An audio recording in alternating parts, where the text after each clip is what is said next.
politiques ont eu avec le chef de l'État Patrice Talon. Et parlant de la loi sur la révision de la Constitution, la proposition a été affectée à la commission des lois du Parlement et cette question a-t-elle des chances d'être votée? Nous le verrons avec Jacques Débé.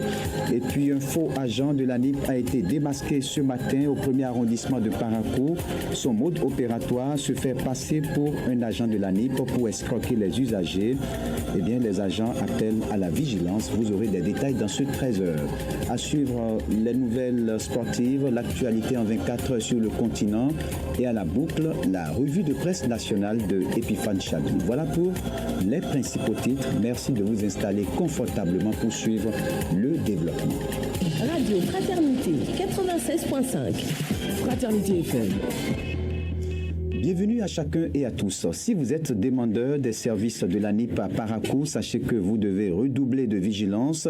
La preuve, un faux agent a été démasqué au niveau du premier arrondissement de la ville dans la matinée de ce mercredi 31 janvier 2024. Son mode opératoire, se faire passer pour un proche collaborateur des agents de la NIP pour escroquer les usagers. Aperçu au deuxième arrondissement ce jeudi, il a voulu certainement rééditer sa ruse quand il a été démasqué et signalé avant de prendre la clé des champs. Retour sur les faits avec Lino Nyami, il est agent à NIP dans le premier arrondissement de Parakou.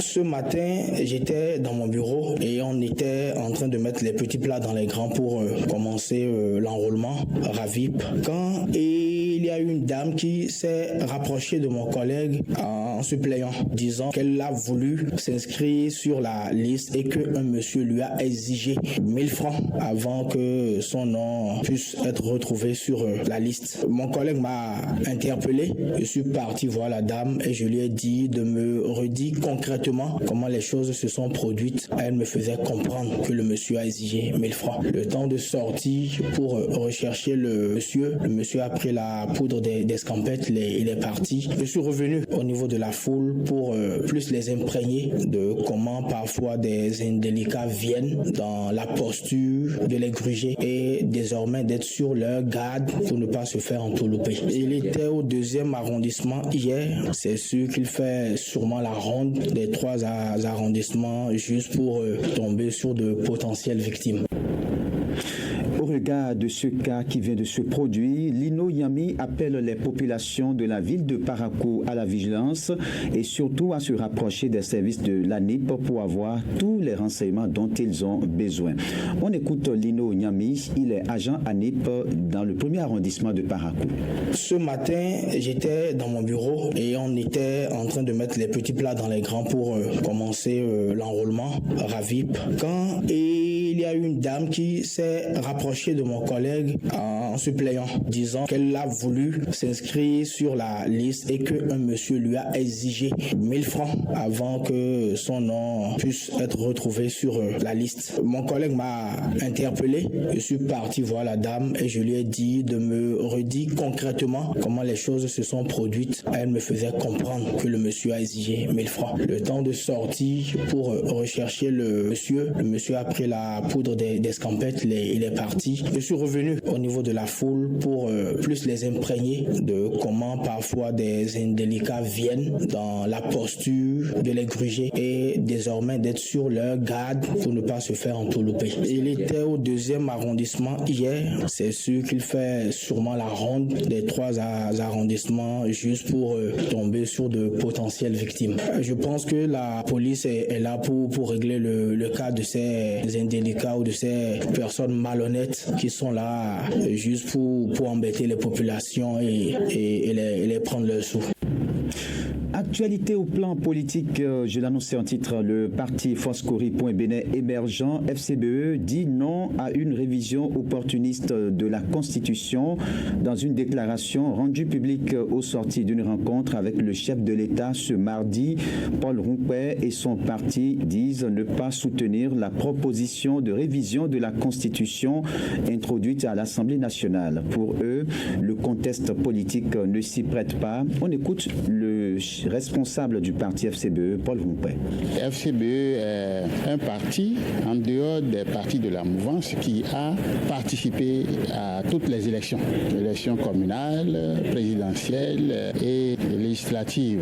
Et donc nous avons pratiqué les réformes. Nous avons suffisamment éprouvé ces réformes. Nous sommes mieux placés pour donc dire ce qui n'a pas marché, ce qu'on peut faire pour que le pays, au plan politique, se porte mieux. Nous avons des élus aussi, et donc au regard de tout ça, nous avons estimé qu'il faut qu'on nous associe au débat.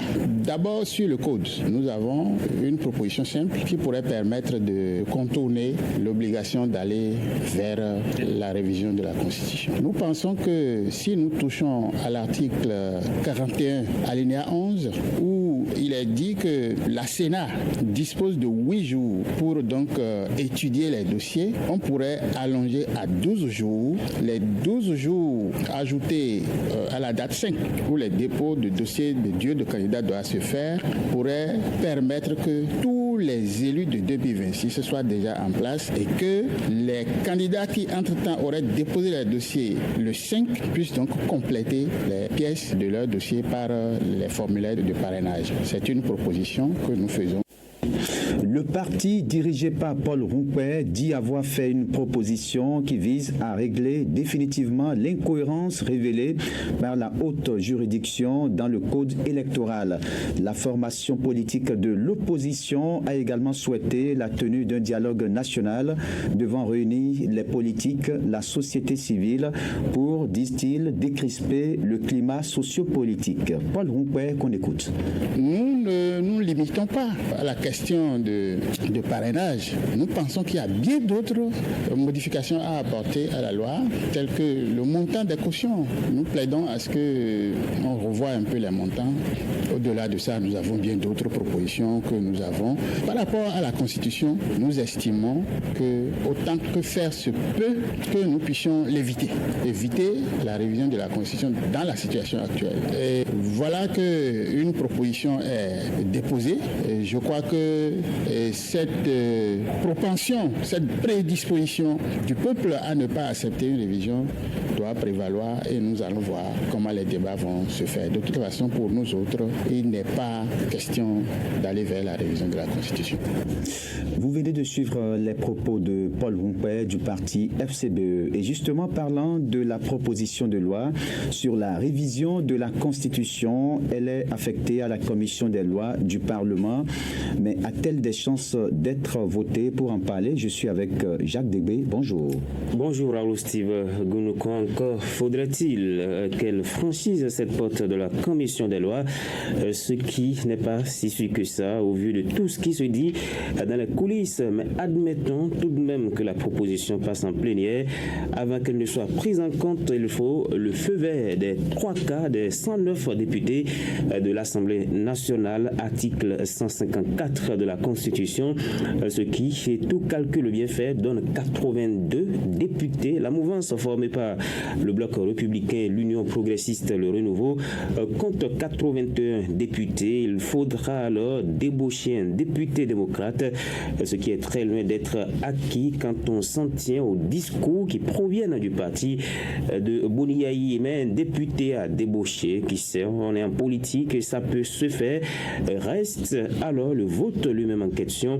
La révision n'est acquise qu'après avoir été approuvée par référendum, sauf si le projet ou la proposition en cause a été approuvée à la majorité des 4/5 des membres composant l'Assemblée nationale.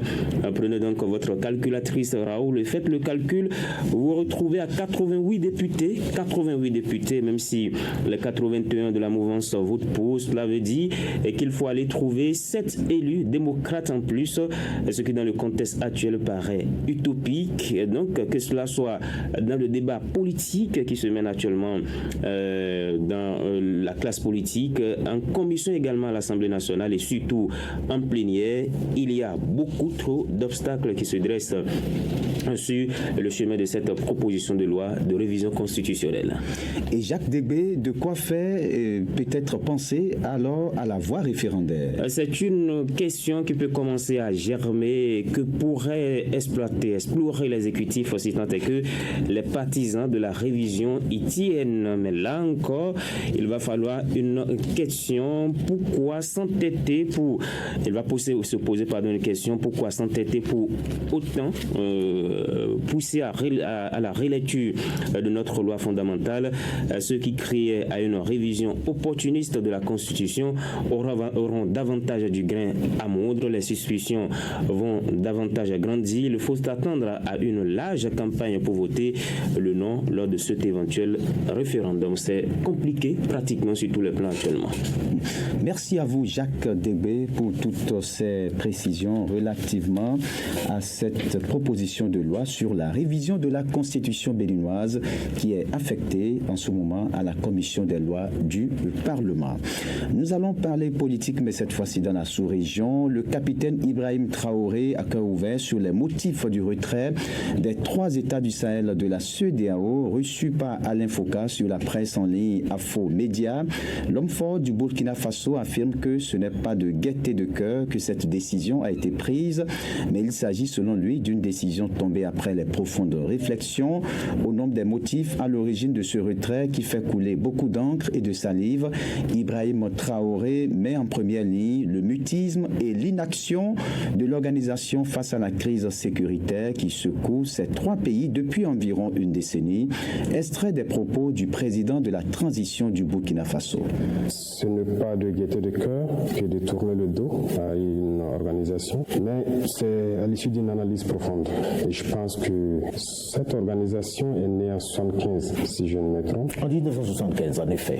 Avec les chefs d'État, pour la plupart militaires d'ailleurs. En tout cas pour ce qui concerne l'AES, ils étaient tous militaires. Absolument. Je pense que c'était une volonté donc d'intégrer les peuples, de faire de l'épanouissement de l'économie, de la solidarité, de l'entraide, en tout cas des vertus panafricanistes qui ont conduit donc les chefs d'État à créer donc cette organisation.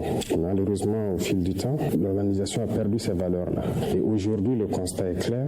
Et je pense que depuis plus d'une décennie, les républiques sœurs du Mali, du Niger sont en guerre contre le terrorisme. Et au Burkina, bientôt près d'une décennie, on est en guerre. Cette organisation qui était censée donc créer l'entraide, la solidarité, nous n'avons jamais reçu d'aide venant de cette organisation. Aucun soldat, aucune logistique, aucune compassion.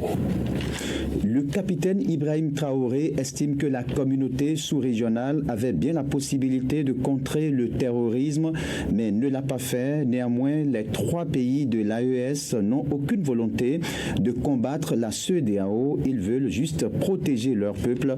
Le président de la transition au Burkina Faso a été aussi amené à répondre à la question de savoir à quel moment compte-t-il laisser le pouvoir aux civils. Capitaine Ibrahim Traoré répond au micro de Alain Foka. Imaginez, vous avez dit, avec toute la technologie qu'ils avaient, ils ont actuellement peut-être des satellites qui observent tout, ils avaient des drones, des hélicoptères, tout type d'appareils, mais on ne voyait jamais les terroristes. Aujourd'hui, nous avons décidé de faire la guerre. Vous vous rendez compte, on les retrouve tous les jours et on les fouette. Donc, il y a un problème. Pour vous, il n'y avait pas une réelle volonté de les combattre alors? Aucune volonté de les combattre. S'ils le voulaient, ils pouvaient le faire. Les terroristes n'auraient jamais atteint ces niveaux. Si aujourd'hui, dans 6 mois, on décidait d'abandonner le peuple, vous, en tant qu'homme très objectif, conscient de notre situation, qu'est-ce que vous allez dire? Quel serait votre commentaire? Honnêtement, je préfère m'abstenir, même si vous savez le fond de ma pensée. C'est pour vous dire que c'est fatigant souvent. C'est fatigant, mais la seule chose qui nous fait tenir, c'est l'amour du peuple. On se nourrit là-bas, on s'abreuve là-bas. Depuis que nous sommes là, nous n'avons jamais pris un seul jour de congé, en tout cas tout l'exécutif. Et puis cette nouvelle qui vient juste de nous parvenir, la mairie de la ville de Ouidah n'a plus de secrétaire exécutif. En effet, Afizou Maman Sani vient de rendre sa démission. Le désormais ex-secrétaire exécutif l'a fait savoir ce jour à travers une lettre adressée au maire de la dite commune, Christian Wetchenou. Il a fait part de son départ sans évoquer les véritables raisons.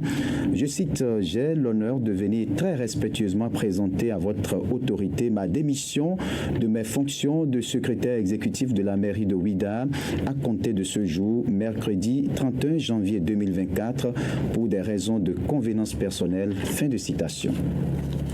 Cette édition se poursuit par cette note politique. Le Parti Les Démocrates dit non à toute idée de révision de la Constitution dans le contexte actuel et du code électoral tel que voulu par les blocs de la mouvance présidentielle à l'issue d'une rencontre qui s'est déroulée à Cotonou et qui a duré toute la journée lundi.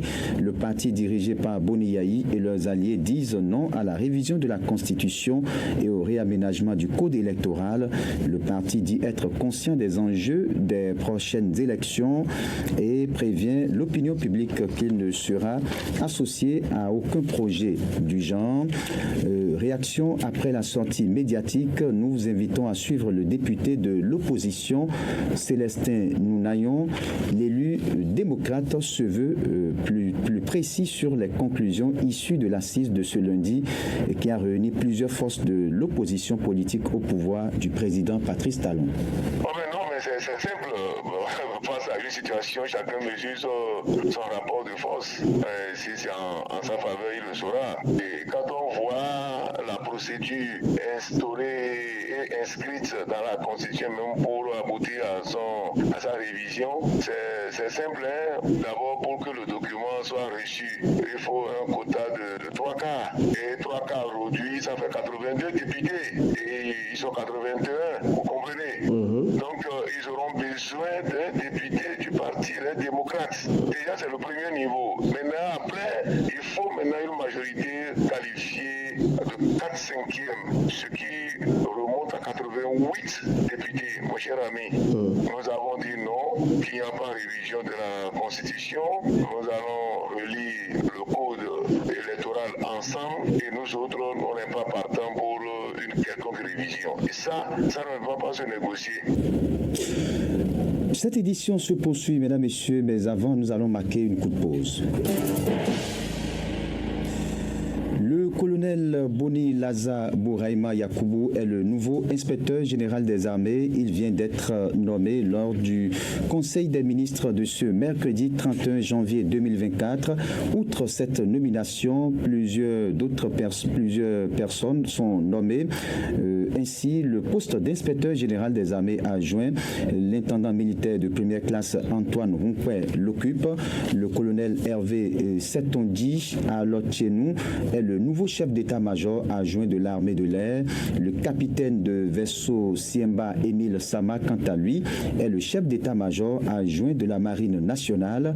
Plus loin, le colonel Idrissou Soulé Chabi occupe dorénavant le poste de directeur de la sécurité militaire. En dehors de ces quelques nominations au ministère de la Défense nationale, plusieurs décisions non moins importantes ont été prises lors de ce conclave gouvernemental que vous suivrez dans nos prochaines éditions. À présent, les nouvelles sportives.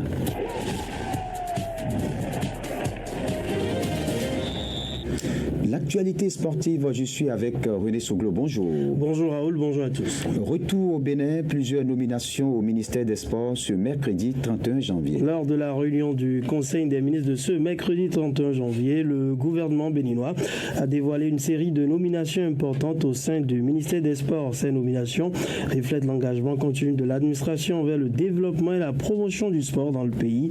Et voici les nouvelles nominations au ministère des Sports pour vous. Crépin Okuolu est désigné comme directeur de cabinet. Ahmed Taoufik occupe le poste de conseiller technique à la jeunesse, au loisir et au handisport.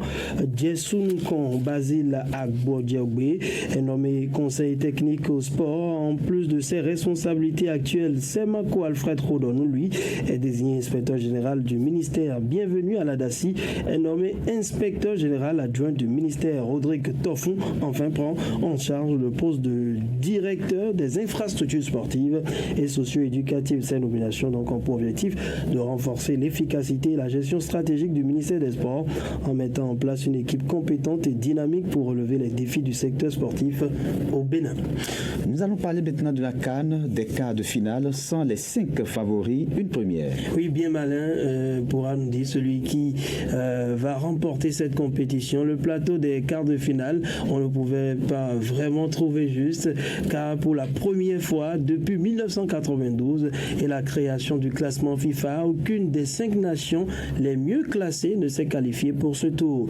Le Maroc 13e, le Sénégal 20e, la Tunisie 28e, l'Algérie 30e et l'Égypte 33e ont tous pris la porte au premier tour ou en 8e de finale. La nation engagée la mieux classée est désormais le Nigeria qui pointe à la 42e place mondiale.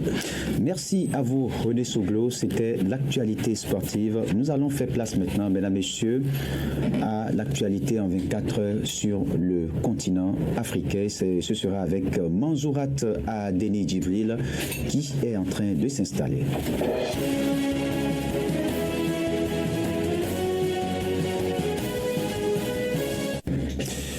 Nous allons ouvrir par le Soudan. Washington offre une récompense pour l'arrestation d'un ex-haut responsable du régime.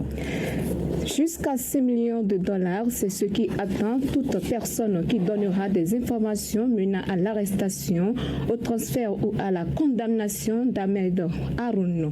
Cet ancien ministre d'État chargé de l'Intérieur sous le régime El-Béchir est recherché par la Cour pénale internationale pour des crimes de guerre et des crimes contre l'humanité présumés commis au Darfour entre 2003 et 2004. Ahmed Haroun est présenté par le département d'État américain comme ayant recruté, financé et armé les sinistres miliciens qui ont participé à des atrocités comme des meurtres, des viols, des actes de torture, des déportations forcées et autres traitements inhumains pratiqués au Darfour il y a 20 ans.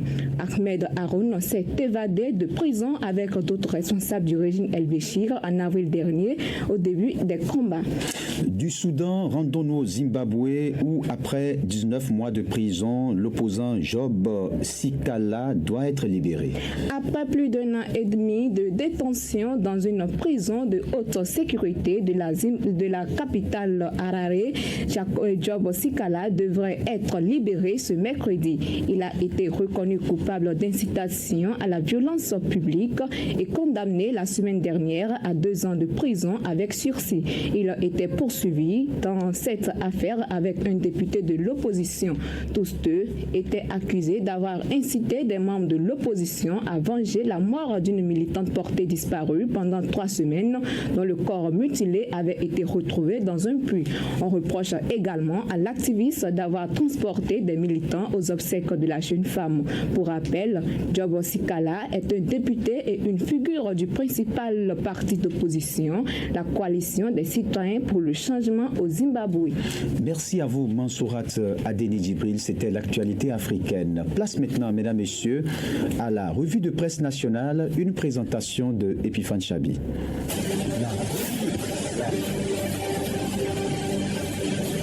Bonjour à tous et bienvenue dans cette revue de presse. La révision de la Constitution et la modification du Code électoral continue d'occuper la une des publications. Ce mercredi, c'est la rencontre entre les responsables de la Force Cori pour un Bénin émergent avec le chef de l'État qui fait la une de plusieurs publications. La séance d'échange avec la FCBE, initiée par le chef de l'État après ses rencontres avec les groupes parlementaires, s'est tenue ce mardi 30 janvier 2024 au Palais de la Marina, nous informe l'investigateur. Au cours de cette rencontre, les questions de révision de la Constitution et de modification du Code électoral ont été abordées, fait savoir le potentiel qui précise qu'à la fin des discussions avec Patrice Talon, Paul Lungpe a dévoilé la position de son parti sur ces 2 sujets brûlants de l'actualité politique nationale. Selon les 4 vérités, la FCBE est contre la proposition de loi portant révision de la Constitution introduite à l'Assemblée nationale. Paul Lungpe estime selon la publication que la modification d'un article du code électoral suffit pour régler la question d'inégalité entre les parrains. Si la modification du code électoral devrait avoir lieu, la FCBE souhaite qu'un autre point soit touché, précise le matin qui conclut que Paul Lungwe a fait savoir qu'il y a bien d'autres modifications à apporter à la loi, telles que le montant des cautions. Nous plaidons à ce qu'on revoie un peu les montants. Au-delà de ça, nous avons bien d'autres positions, a-t-il ajouté dans les colonnes des 4 vérités. Et pendant ce temps, 24 heures au Bénin nous informe que le processus d'examen de la proposition de loi portant révision de la Constitution a été enclenché à l'Assemblée nationale ce mardi 30 janvier 2024. La proposition de loi a été affectée pour une étude de fond, révèle le matinal qui précise que le président de l'Assemblée nationale, Louis Vlavonou, a saisi l'occasion pour inviter les 4 autres commissions à donner leur avis sur la proposition de loi portant révision de la Constitution. La proposition soumise par le député Hassan Seibou prévoit l'organisation de la présidentielle avant les élections communales et législatives dans le cadre des prochaines élections générales de 2026, rappelle 24 au Bénin. Et justement, parlant de ce projet de loi, plusieurs publications révèlent qu'un recours a été déposé contre cette réforme constitutionnelle. Le requérant pour nom, Ayodele Aounou, avocat au barreau du Bénin, dans son recours, il demande aux conseillers de la haute juridiction de constater l'inconstitutionnalité de la nouvelle proposition de loi portant révision de la Constitution. Restons toujours à l'Assemblée nationale avec le potentiel. Le matinal d'Abarou d'Aïbi Info et bien d'autres publications qui nous informent que ce mardi 30 janvier 2024, avant la clôture de la deuxième session ordinaire de l'année 2023, le président Louis Vlavonou et les députés se sont échangés les vœux de nouvel an comme il est de tradition. Une occasion pour les représentants du peuple de réitérer leur engagement à accomplir davantage leur mission constitutionnelle au profit du renforcement de la démocratie. Et à l'entame de la cérémonie, le premier secrétaire parlementaire, l'honorable Mao Nyokako, a présenté les vœux de bonne santé, de paix et de réussite des députés de la 9e législature au président Louis Vlavonou. Après avoir évoqué la mémoire de feu Abel Sorokwe et lui souhaiter un repos éternel, le porte-parole des députés a rappelé qu'à l'entame, la 9e législature s'est engagée à accomplir valablement ses missions constitutionnelles et rappelle le potentiel. Dans son propos et en réponse aux vœux, le matinal informe que l'autorité parlementaire a rappelé le caractère transitoire de la 9e législature et surtout ce que le peuple attend d'elle. La nation attend de nous un contrôle très vigilant de l'action gouvernementale, l'objectif visé étant in fine l'amélioration effective et constante de la gouvernance de notre pays, gage de stabilité politique et de prospérité partagée, a martelé Louis Vlavonou, repris par plusieurs publications. Parlons des relations internationales dans cette revue avec le Bénin qui participe aux travaux du sommet Italie-Afrique. Le Bénin a pris part activement aux travaux en se prononçant sur la formation professionnelle et la promotion culturelle selon 24 heures au Bénin qui précise que la vice-présidente du Bénin, Mariama Chabitarata, a présenté la formation professionnelle comme une solution contre l'immigration. Et pour fraternité, elle a exposé les réformes engagées par le Bénin depuis 2016 dans le domaine éducatif et économique. Ces réformes, souligne-t-elle, visent à doter la jeunesse béninoise de compétences et à stimuler l'économie nationale. Et dans les dernières secondes, l'investigateur s'intéresse à l'affaire détournement à l'Office de radio et télévision du Bénin et précise qu'une déposition de l'ex-directeur financier Kodia suivie de 2 nouvelles révélations vont faire comparaître 2 autres responsables devant la Cour de répression des infractions économiques et du terrorisme CRIET.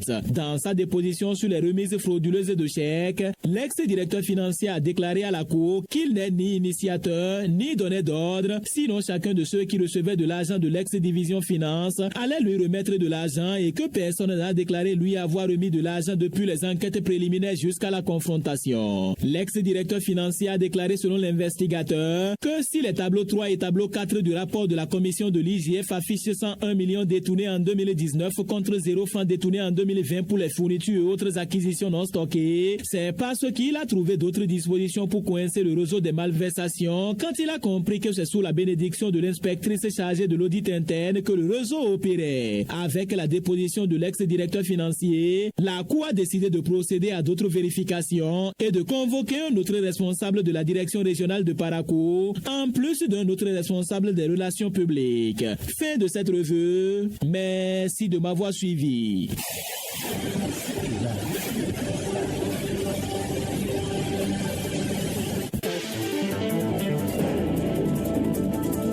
Mesdames messieurs, ainsi s'achève cette édition, mais retenez pour l'essentiel que, comme les démocrates, le parti FCBE dit non à la révision de la Constitution et propose une formule pour corriger le code électoral.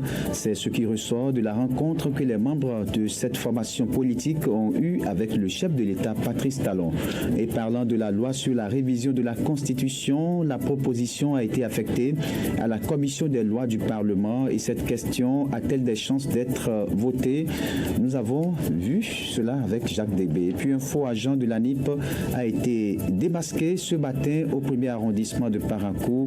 Son mode opératoire se fait passer pour un agent de l'ANIP pour escroquer les usagers. Socrate Adam Todé à la mise en ligne de cette édition, Marie-Reine Wessou aux manipulations techniques, à l'édition Jacqueline Dogui en direct. Je suis Raoul Steve Gounoucon. Merci de m'avoir suivi. Vous pouvez réécouter ce journal sur notre site web www.fraternitefm.bj. C'était le journal sur Fraternité FM.